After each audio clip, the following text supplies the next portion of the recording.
Good morning. Good morning and welcome to the Unitarian Universalist Society of Bangor. My name is Reverend Drew Moeller. I use he, him pronouns. And I'm also going to say Happy New Year because this is the first Sunday that I've been in the pulpit in the new year. So Happy New Year. Yes, it is good to be back. As many of you know, last week I was away on a silent meditation retreat, which was absolutely wonderful, and you'll see a little bit of the influence of that in today's service. Before I invite Sue to come forward to offer our announcements, I have a couple of announcements. First of all, in your orders of service, you should have received both a blue and a green card. And we'll be using those a little bit later on. You'll also might want to have a pen handy because I'm going to ask you to write a couple things on those cards.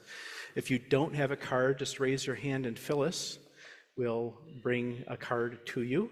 And I think we've got a couple pens up there as well.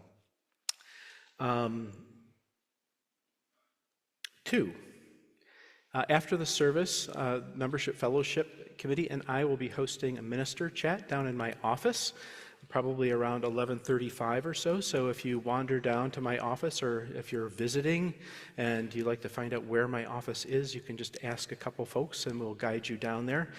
This is just an opportunity for us to chat about Unitarian Universalism, what happened in the service, or any other questions that you might have. This is just a free-form, welcoming sort of conversation with no major agenda. The other announcement that I have is that I think people have already heard maybe the forecast that things are going to get really, really cold in the next couple days. And as such, our congregation is going to open up as a warming shelter on Monday and Tuesday. So Monday to Tuesday and Tuesday to Wednesday are the days that we're going to be doing this. I got an email from Willie, who is the executive director of Needlepoint Sanctuary, and they're looking for volunteers if you want to help out overnight. The shelter will be running from 8 p.m. to 10 a.m., so they need a couple people to help out overnight. He's also asking if you would like to make a donation. Specifically, they're looking for some food things that help support feeding people for breakfast on the mornings that they wake up in our Dorothy Memorial Hall. I'm going to go out and purchase a bunch of eggs and ham, but we're also looking for pancake batter, waffle batter, a waffle maker, if anybody has a waffle maker that they might like to let us use, and also snacks such as peanut butter, snack bars, nuts, drinks like soda, seltzer, and cans, etc. So you can drop those off at church. I think they're going to be open. Willie's going to be here most of Monday. If you want to volunteer to stay over, be one of the volunteers staying here to help support the Needlepoint staff, there's a training both on Monday night and Tuesday night at 5 p.m. here. So you can come early and there'll just be a little training about what their procedures are and whatnot. So hopefully we can get some volunteers. It sounds like there's already several people who have volunteered. We want to make sure that people in our community don't freeze out there. And finally, I just want to, I neglected to say a hearty welcome to anybody who is visiting us today, whether you are here in the sanctuary or whether you're joining us on Zoom. If you are here in the sanctuary and you wish to introduce yourself after Sue is finished with announcements, we'll provide you with an opportunity to just raise your hand. Phyllis here will bring a microphone to you, and you can just say your name and where you're from or what brings you here this morning. We always like to greet newcomers. It's not a requirement. If you'd rather to just sit back and not stand up and say your name or whatnot, that's okay too. We don't pressure people to do things they don't want to hear. So with that, Sue? Actually, Drew, don't go away, because I want you to clarify something. Okay. Since the church is not usually open on Mondays, the fact that Willie will be here, if someone wants to drop something off, how do they do that? If you have something to drop off, my understanding is Willie's going to be here most of the day Monday, but you can contact me and I will relay the message to Willie to make sure. But he's in his office, how do they get in the building to drop stuff off? Well, that's what I think that they're going to have volunteers setting up the Dorothy Memorial Hall so that we have everything organized and ready to go. So come to the Dorothy Memorial door to There you drop go. stuff off. There There you we go. go. Thank Okay. you, Drew. Thank you.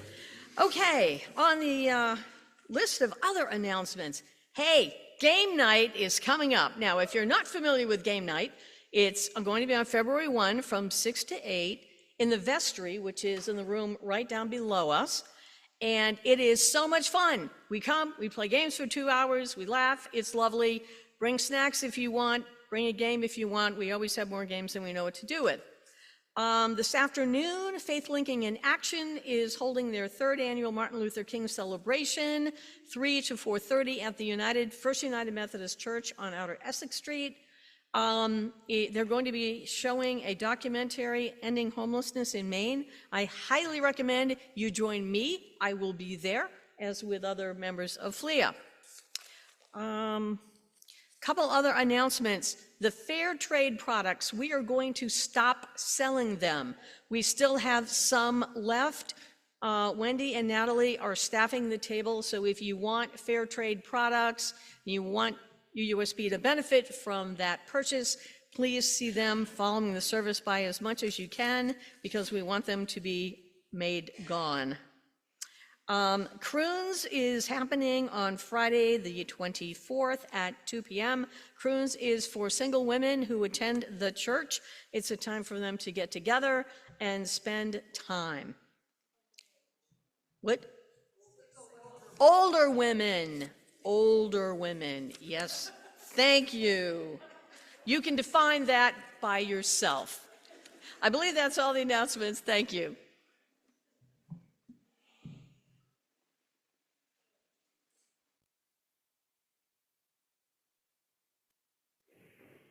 Thank you, Sue.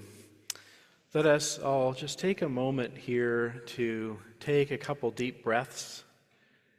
Come into this space, whether that space is here in the sanctuary or whether you are joining us at home through the internet. We want to just take a moment to be familiar with our surroundings. Notice how you are feeling, what is alive in your heart, what sounds are present, how you feel right now in this moment. As we enter into our time of worshiping together, know that each and every one of you is welcome here, just as you are.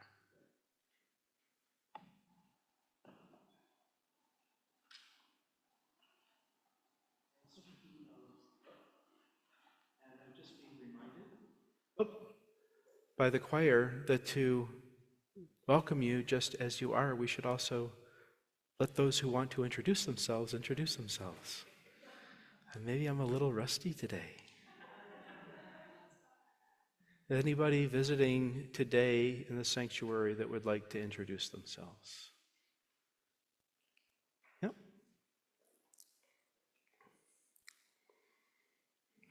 Thank you. Hello, my name is Katrina Benjamin, and I'm visiting from Herman, and I'm here with my daughter, Eva.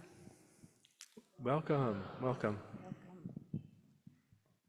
Anyone else? Oh. Yay.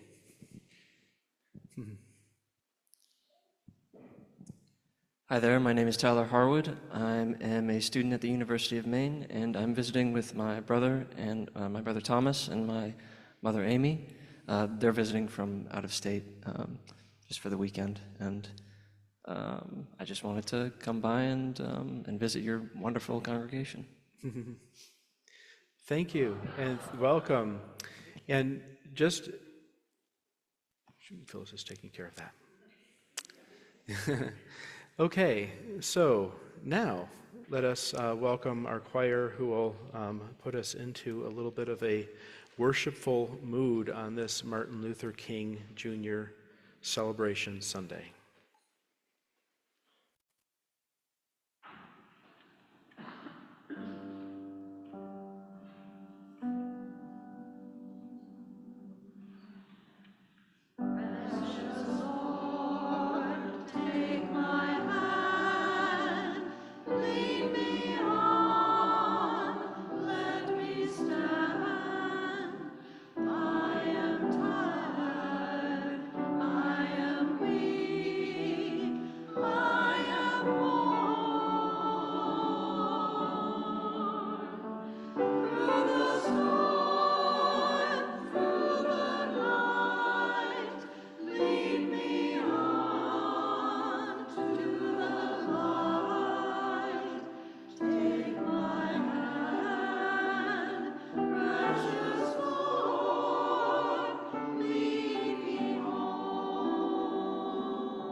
Here.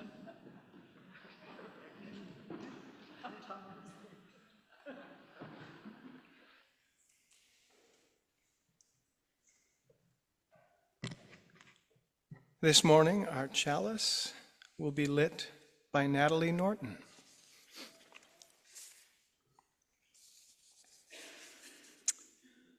Kindling the Yearning by Andrew Muller. In kindling the flame of this chalice, let us remember the light of those who have dedicated their lives to working for justice and equality for all. May their lives kindle within us a yearning to do likewise. And this morning, Reverend Drew asked that we light a special candle in memory of Jimmy Carter.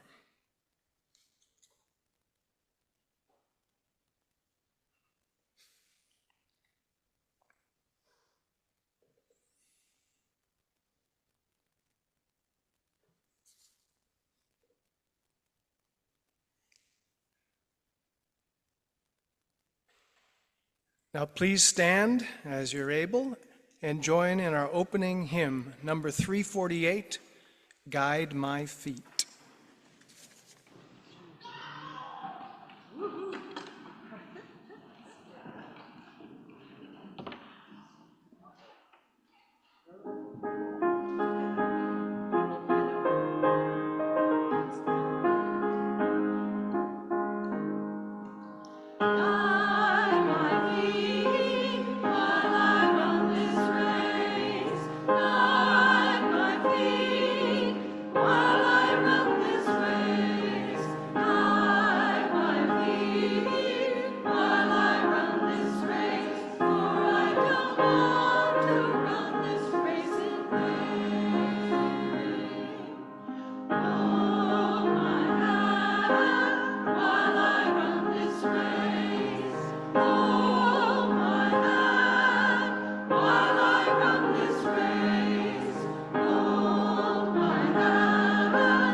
So I'm looking out in the sanctuary here and noticing that we don't have a lot of young people today, so I'm still going to come down and deliver a little bit of a message, but it's for young people of all ages, so we might rely on some of those older children to participate in the conversation.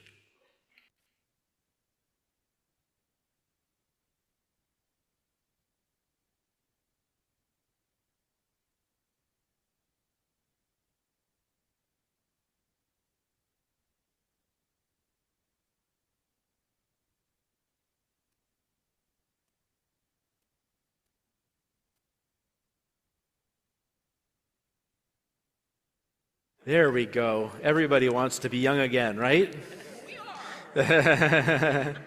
Or stay young, I should say, in our outlook. So today we are celebrating the life and the life's work of the late Reverend Dr. Martin Luther King Jr. Here's a nice picture of him when he was a little bit younger, at the beginning of his ministry. Why do we want to remember King? Why is he such an important person to us? Anybody? He had a dream. He had a dream. What was that dream, Sue? Oh, you want me to tell? Oh, the whole thing? Not the whole thing, but just the sweet part. He dreamed that everyone would be treated equally and fairly and appreciated for their work. Okay. Yeah, right there. Okay. So I saw another that's you. hand up That's over you. here. It's not them, right? Right. Phyllis is Go going to bring the back in. microphone. Go 'cause out and not go back in. everybody's got Sue's lungs.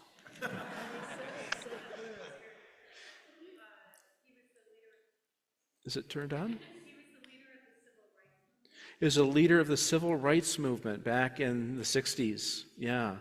And was put his life on the line in many places. He spoke truth to power. I think some of the things the two things that I think are the most powerful of his life, maybe three things. I always cheat, right? We're Unitarians, we can add something, right?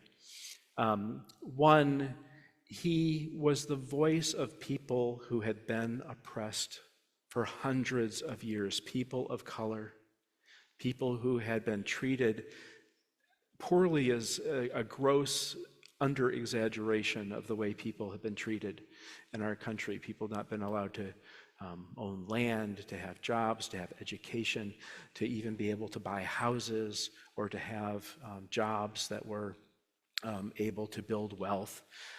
There's all kinds of ways that systematically we denied people of color the ability to be human in our country. So he gave people that voice and helped them discover their own power. I think that's, to me, one of the greatest gifts that he gave. The second one is that he called the people who were oppressing people out, and he made visible what had been invisible or we had conveniently agreed not to pay attention to, right? And so he did a lot of work to involve not just people of color, but all people into working for civil rights and awareness of our connection to the military-industrial complex and systematic forms of racism that encouraged and continued poverty among people of color in our nation, right? I think the third really important thing is that how did he go about bringing about that change? Peacefully, nonviolence, right? He preached the gospel of Jesus saying, love thy neighbor, right? And care for those people that you disagree with, right? You can still disagree with them, but don't treat them badly, don't call them names, don't denigrate their humanity as you are asking them to support the humanity of other people. And is that hard to do? Very, very hard to do, right? And I think we're getting more practice in that right now than we would like, right? So King, I think, is somebody that we keep looking to because there's a way that being able to engage in that work and still see the humanity of other people is so, so, so very important. And that is why, and then there's many reasons why we celebrate King. He was also just a beautiful fighter and was able to put things that are complex and difficult into words that make our hearts sing. So that was basically what I wanted to talk to with all of our young people here and all of you in the congregation, that is why it's important that we continue to remember the legacy of the late Reverend Dr. Martin Luther King Jr. And I always say Reverend because I believe that it's because of his faith and his spiritual chutzpah that allowed him to do the things that he did, that I think takes somebody with a lot of spiritual skill and training to be able to do. A little bit later on, I'll be talking about, I think one of the things that is also important to know is that King did not do all of this on his own. It took people like every one of us being involved and getting involved and helping and supporting each other to be able to bring about the social change. He was kind of the person who led it in many ways, or was at least the spokesperson for it. But if it wasn't for the church communities in the South, if it wasn't for allies, northern white allies coming down, if it wasn't for people organizing, students organizing in community centers and church basements and all those kinds of things, none of the stuff that happened would have happened. So more about that later. Thank you. So we'll now sing I don't know if I changed the words for stay here in peace or go now in peace, but we're going to have our young people stay with us today for the service. So let us sing our ending song.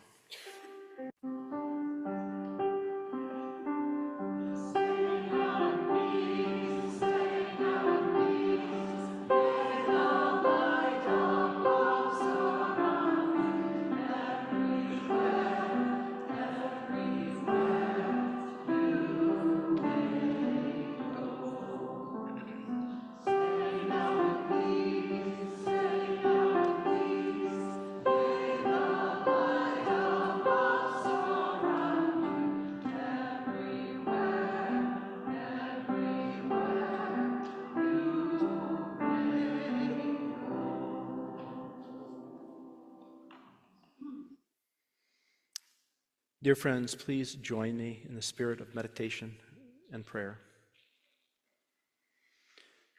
Great universal spirit, interconnected web of which we are a part, we gather together as a community to hold up these joys and sorrows.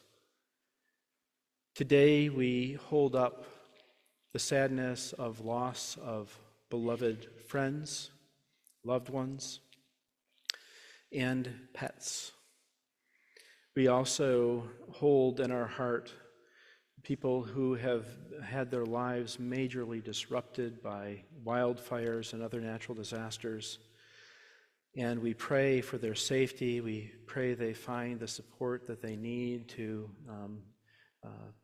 escape harm and to find the strength to be able to rebuild and reimagine what their lives are going to be like after this huge change.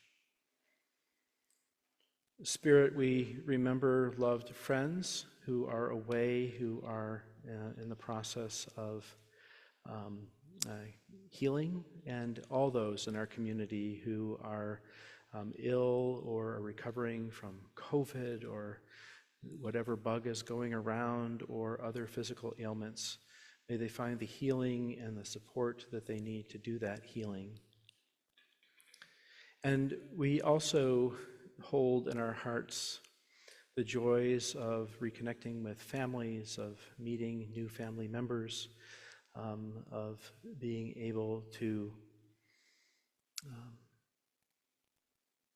reconnect that has happened over the holidays and the time thereafter. And we ask that you help us remember to remember the legacy of Reverend Dr. Martin Luther King Jr. and feel that warm inspiration in our hearts to continue the struggle for justice for all people. Spirit, we gather in this time, in this space, and in this way because we know that each life tells an important story and each life holds an abiding truth. By coming together and sharing our stories with one another, we grow closer to each other and we grow closer to becoming one. Blessed be. Amen.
Thank you all for opening your hearts this morning.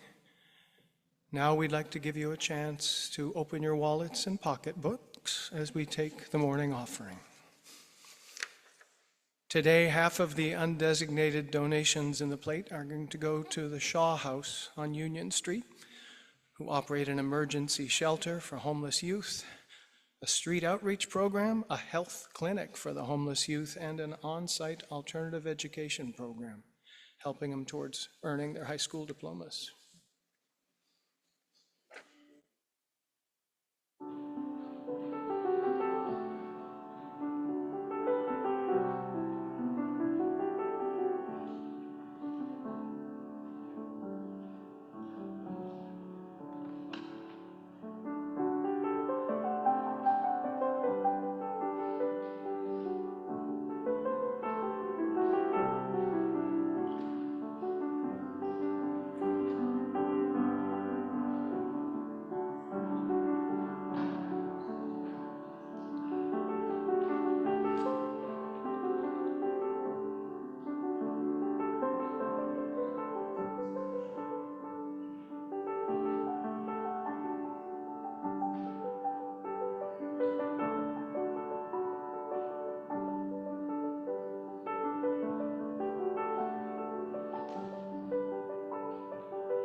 It is with gratitude that we receive this morning's offering to support this beloved community and the Shaw House. Thank you for your generosity.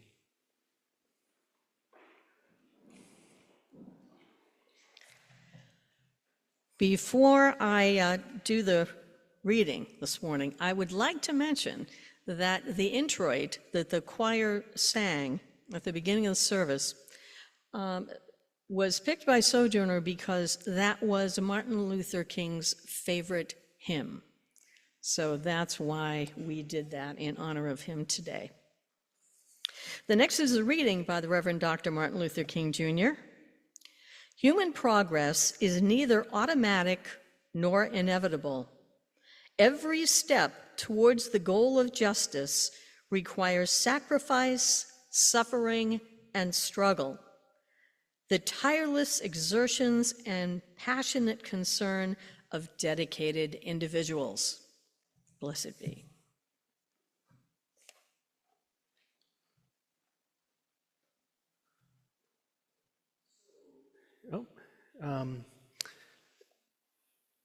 This morning I want to do something a little bit different.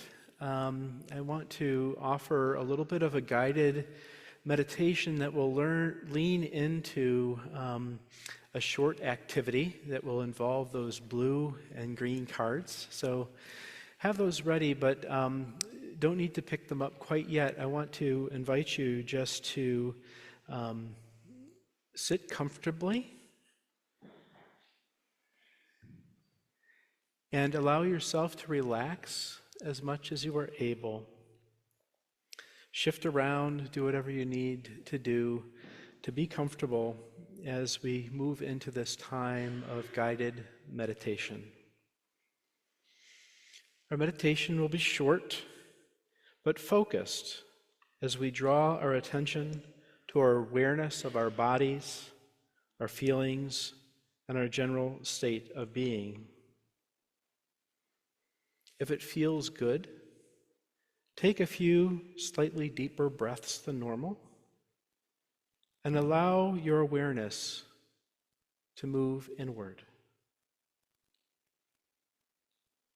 Focus on noticing your breath as you breathe in and breathe out. Allow yourself to rest in that awareness for a few moments.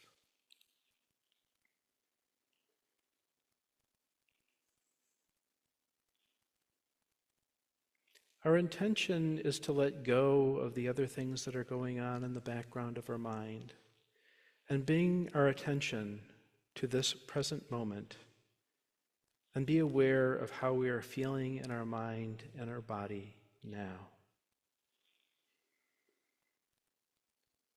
There is no need to worry about anything. There is no right or wrong to this practice. Allow yourself to just be present to whatever is present in the moment without judging or without any expectation. You can let go of those judgments that might creep into your mind, saying, am I doing this thing the right way? Do I have the right kind of energy? Just allow the openness to flow in and out as you breathe, in and out, as we prepare ourselves for a little exercise in self-reflection.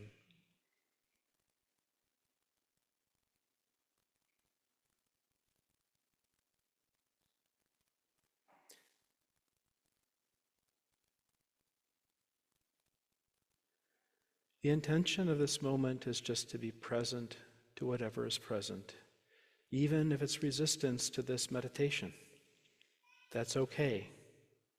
Just note how you're feeling. And know that the thought police have the weekend off, and they will not be monitoring your thoughts, so you can just relax and experience the meditation however you experience it.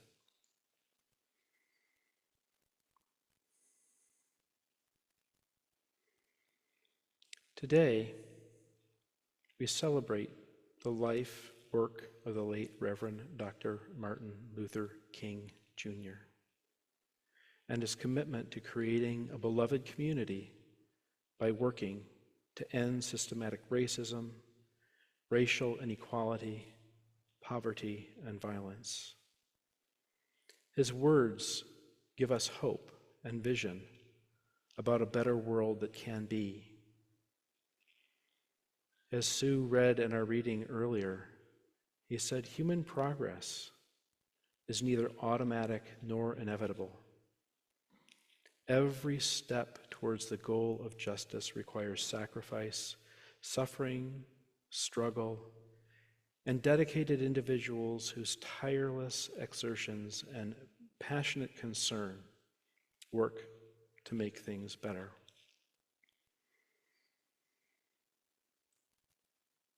Two years ago, in our community, we passed a resolution at our annual meeting to embrace the 8th principle that calls us and our congregation to continue on the footsteps of Reverend Dr. Martin Luther King's efforts of journeying towards spiritual wholeness by working to build a diverse, multicultural, beloved community by our actions that accountability dismantle racism and other oppressions in ourselves and our institutions. So today, in this sacred space, I am asking that we take a moment as we are centered to check in with ourselves about how that journey is going. This is not an exercise in judgment or competition, but more a chance for all of us to reflect on how this work of King and our community is present and alive in our lives and in the life of this congregation. No blame, no shame, no judgment, but more of an appreciative inquiry of spirit and self-reflection. In our order of service, there were 2 note cards that we're going to use to help us reflect. If you still need one, a blue or a green card, you can raise your hand and Phyllis will bring one to you. On the blue card, I want you to write a simple list of the ways over the past year you have raised your awareness or worked to build a multicultural, beloved community that dismantles racism and other oppressions in ourselves. This can be anything: reading a book or signing up for a discussion group online. It doesn't have to be impressive. Every little thing counts. Again, this is an exercise that aims to have us think about what we've done and what we're doing. If you're unsure what to put down, just take a deep breath, relax, and know that that is okay. This is an exercise in self-reflection, not judgment. I will give you a minute or 2 to brainstorm your bulleted list. Print as clearly as you can, but do not include your name on the card. For those online, if you wish to share, you can type a message in the chat box and send it directly to Reverend Drew. And if you type before what you put down blue, so I know that you are responding to the blue card area of inquiry, that will help. To give us a little time and space to write down that list, I'll give you about a minute, and Sojourner has agreed to play just a little bit of music in the background to hold the space.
Now, on the second card, the green card, I want you to reflect on how, as a congregation in the last year or so, we have working to build and working on building a multicultural and beloved community that dismantles racism and oppressions.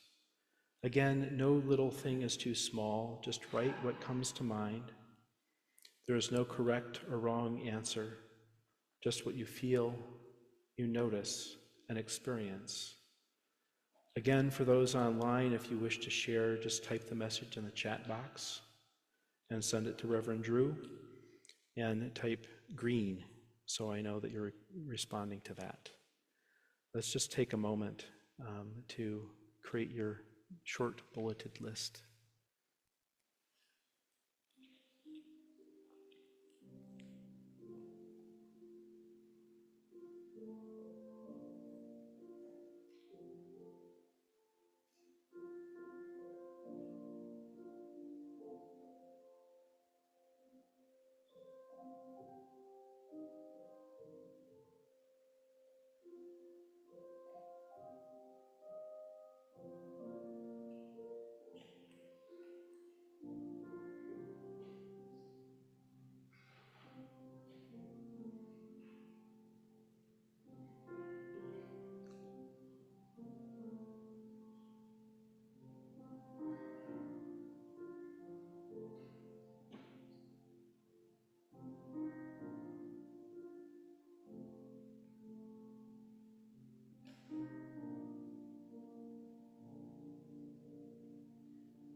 Now I want people to just take a moment to relax and notice how you feel after writing on those two cards. Was this hard? Was it easy? Was it somewhere in between?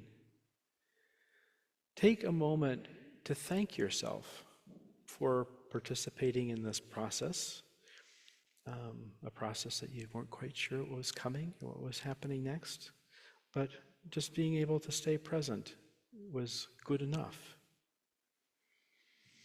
The final step in this process is just to sit back and relax as our choir shares some special music with us.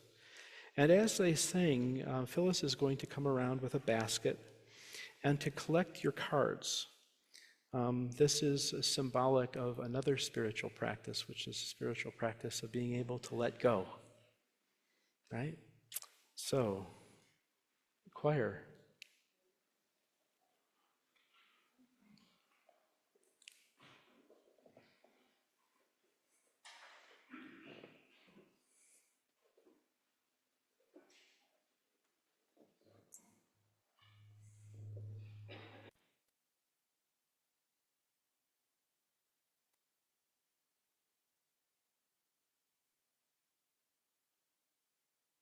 I dream of sunshine dream,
sunshine dream, of sunshine dream, of sunshine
Choir.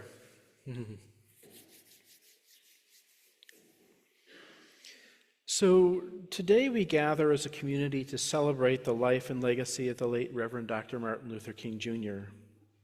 It is fitting that we should do this every year because of the incredible amount of work that he was able to accomplish in his very short life.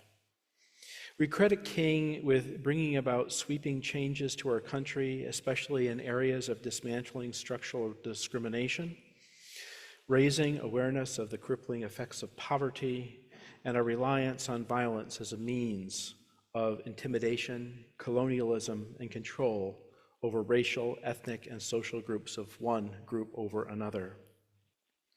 He talked about his importance of building a beloved community where everyone mattered. Everyone was engaged in the sacred process of democracy. He became the voice of people who did not realize that they had a voice in our democratic process and empowered them to be heard. He also spoke truth to power and was relentless in holding our society accountable to our democratic ideals that confronted people of privilege about how their comfort was built on the backs of exploitation of other people. I think it's hard to think of one person in our country's history over the last 70 years or so who has been more influential in bringing about social change than King.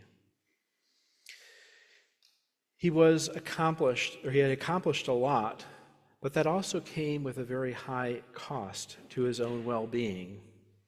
In his book, The Death of a King, the real story of Dr. Martin Luther King Jr.'s final year, author Tavis Smiley speculates that if King had not been assassinated, he probably would have died due to stress, anxiety, exertion, and sheer loneliness. King truly sacrificed his life for the causes that he most believed in. Now, it is good to honor and celebrate the life of such an exemplar. It remains a huge inspiration to all of us in our work for doing this important work of dismantling racism and oppression in our world. I also think that we need, for that awareness, to be mindful of all the things that King accomplished. He did not accomplish solely on his own. There are many others who supported him, others who gave their lives, both in direct action and in other ways. This also includes many Unitarian Universalists, including the Reverend James Reed and congregation member Viola Luzo, who were both martyred in Selma, Alabama, during the Selma of Montgomery March in 1965. What is important and good to honor King and his contributions that he made, I also think it's important to be aware that sometimes over-venerating someone like King places him on a pedestal that places him a little bit too high, that we forget our own ability to engage in this important work and bring about social change ourselves. If we put King on too high of a pedestal, there is a danger of living in the past and forgetting about our own power and the ongoing need to engage in this important work. King's legacy might be an inspiration, and at the same time, there is also ways that we see what he did and the cost that came with it, and we say to ourselves, I don't know if I can do that. I don't know if I'm willing to make that kind of a sacrifice. And so we forget that we have the ability and the moral responsibility to continue working to bring about social change. We don't have to attend a march in Washington or be the featured guest speaker on NPR. If we allow ourselves to get stuck in what I call comparing mind, then it becomes detrimental to being able to engage in the work. We also often lose track of what we can do. It's also important for us to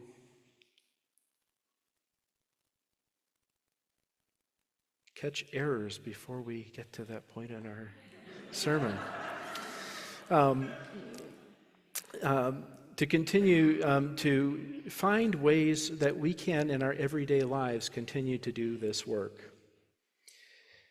How many of you struggled with the exercise that we did, that guided meditation and the little exercise beforehand? Just be honest. Yeah, okay. In that meditation, just asking to respond to some simple things and working on our eighth principle, kind of not always an easy thing to do. I figured that that might be the case, and so I think, Phyllis brought up the cards for me. We don't have time to go through all of them, but what I wanted to do is just read a couple of the things that people wrote down on here, because I think that part of being in a community is about being able to share with one another some of the little things that we're doing. And I bet you, there's a lot of writing on these cards. So I bet that there's a lot of things that we are doing.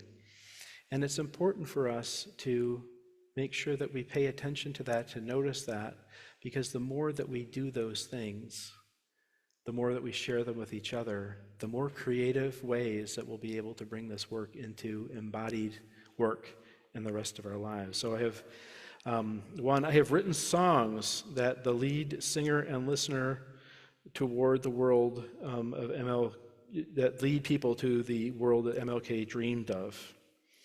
I'm an active participant in our UUSB Shore group, and we're going to be hearing a little bit more about that in a moment from Joni and Ann. Read the book, Res, on natives in Maine. And I'll do one more. I'll take one from the bottom. Join in living in kindness. So there we go. There's some things that people are doing, and hopefully that's a little bit of an inspiration for you. I'm now going to have Joni come forward and talk a little bit about one of the really exciting programs that is happening ongoing in our community that several people have been involved in bringing along or showing up for racial equity. You're going to talk from down there is fine. Great, yeah.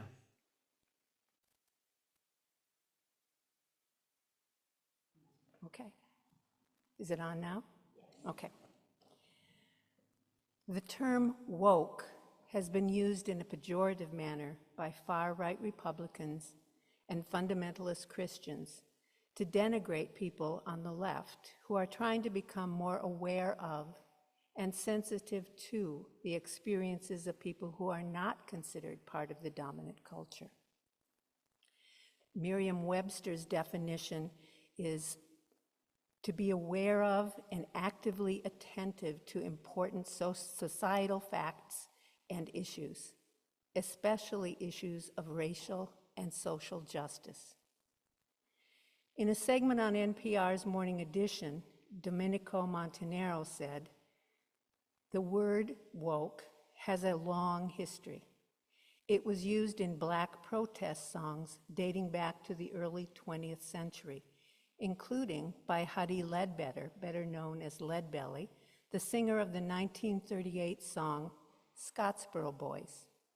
For those who don't remember, Montanaro explained, the Scottsboro Boys were 9 Black teenagers who were accused of raping 2 white girls in what is widely seen today as one of the worst cases of racist legal injustice. It helped spur the civil rights movement and loosely inspired one of my favorite books and the movie, To Kill a Mockingbird. In an archived recording, Ledbetter said, "So I advise everybody, be a little careful when they go along through Alabama. Stay woke, keep their eyes open." My participation in SURE is helping me to stay woke. It's helping me to become more aware of the injustices and inequality that comprise our country's entire history, from the very first footsteps of white people on our shores up to the present. The readings that we do, our discussions, and the deep personal sharing that goes on during SURE meetings are helping me better understand what it means to be an ally. Participating in SURE is helping me to confront my own inherent racism. SURE really is helping me show up for racial equity.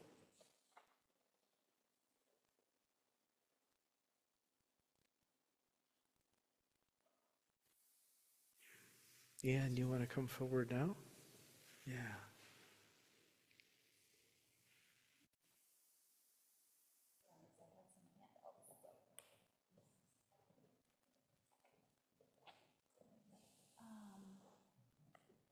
Yeah, thank you, Joni. That was just, really showed, I feel like, the heart that is in this work and the deep work that it is. So I'm going to sort of share that I identify as a white person. So I'm speaking mostly to our predominantly white congregation and to the white folks here and online, that the work to figure out and develop our identities as white people, as allies, as Joni said, and as to practice anti-racism is a journey. It's a real journey. So we need each other to be able to do that. And that's been a really important part of SURE for me, too. What I've noticed in my own development is that there's this personal work I have to do to kind of untangle what I've been taught as a white person and taught not to see, taught to minimize, and getting over my reactions to uncovering that. There's a lot of feelings that come up for me when I notice things like that, guilt and shame. And then also, like, what do I do with that? So there's this action piece and this collective coming together to really be able to be part of making change. And that actually is a way, I feel like, to be able to stay with it so that we can really keep that momentum going. And one of the things that, I was thinking about the bazillion things I could probably talk about that I'd want to talk about with all of you in this time. But a really, really big learning piece for me is to look for the invitations. So to look for where we're being invited, and I'm speaking as a white person, where we're being invited to assist, to help, to take part in the work. And so I have 3 organizations I wanted to tell you about. And I wanted to start, though, with, so I don't forget, that the Dr. Martin Luther King Jr. breakfast that's annually held on campus at the Wells Center, that I think we're going to have a table there, and there's some folks who are coming. It was supposed to be tomorrow on Dr. Martin Luther King Jr. Day. It's actually postponed because of the weather, so I want to make sure everybody knows that, too. Next Saturday, doors open at 10, the service starts at 10:30. Our keynote speaker is Abdi Noor Iftin, who's a Somali-American speaker, writer. It's going to be an incredible keynote. There are ways to watch it through Zoom if you can't get there, so be in touch with me if you want to attend at our table or want to watch. But that event is one of many things that our local, it's the Greater Bangor Area Branch, NAACP, hosts and puts on. That branch, our branch, is one of 2 branches in the whole state of Maine. The other branch is the Maine State Prison Branch. And so one of the things that I actually talked to Reverend Drew about that is a way to sort of hear an invitation and accept an invitation is to join the branch.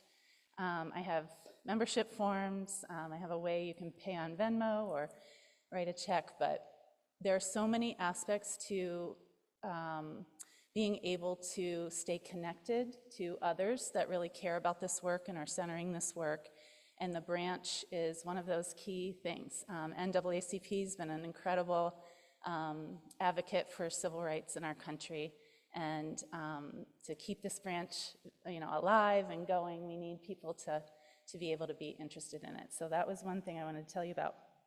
The other is the Wabanaki Alliance. And the Wabanaki Alliance is, you can go to that website, Wabanaki Alliance's website.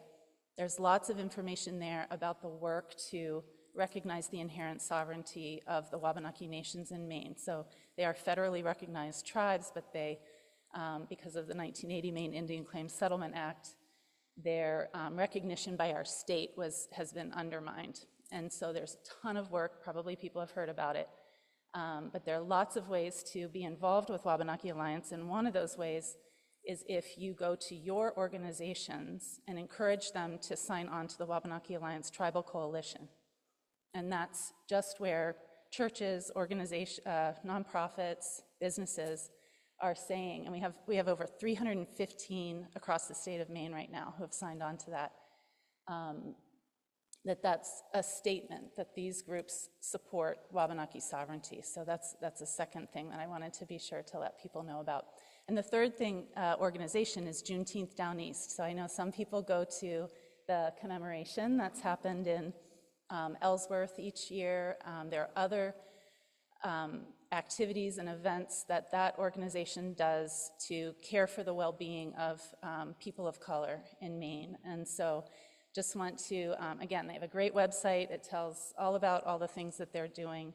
And these three organizations really do extend invitations to all of us in Maine to take part in what they're doing to make change. And I was just going to say too that, sometimes what I've felt like I've learned is that through the readings we've done with the Shore Group, is that really racism, disproportionately affects people of color, but it hurts white people too. And so we really do have a collective interest in dismantling racism. And again, these three organizations, if you want more information, just see me after church. I'll hang out in the Dorothy, and I can give you the handouts that I brought and just some information for you if you're interested. So yeah, thank you so much. Appreciate you all.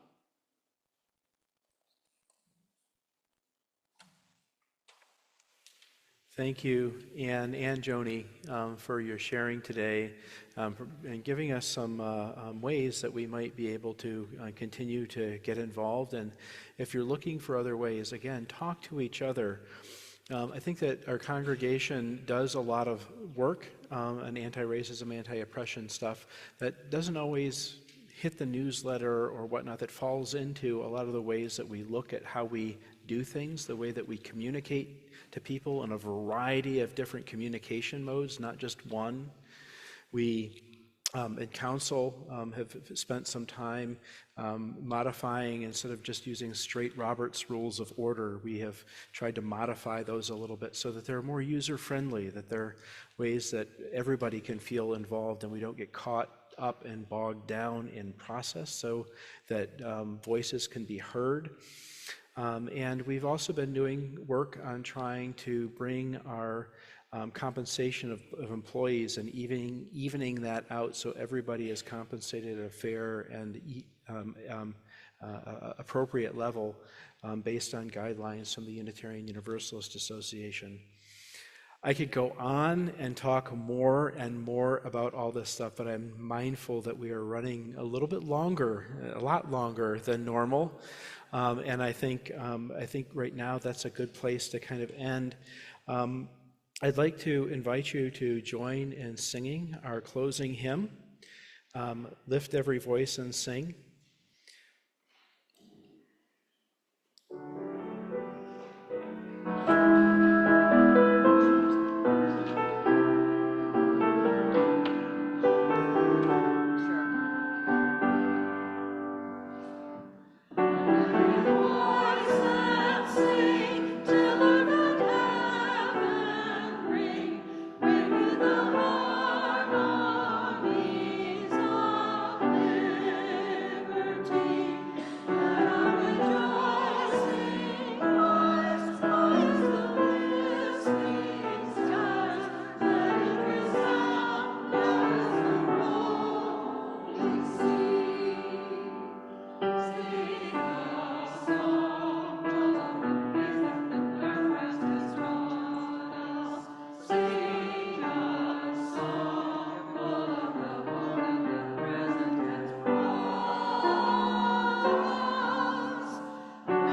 As we extinguish our Unitarian Universalist chalice flame, symbol of faith, hope, love, connection, and our commitment to building a just world, let us be reminded that although our time of worship has come to an end, our service to each other and the world has just begun. Blessed be. Amen.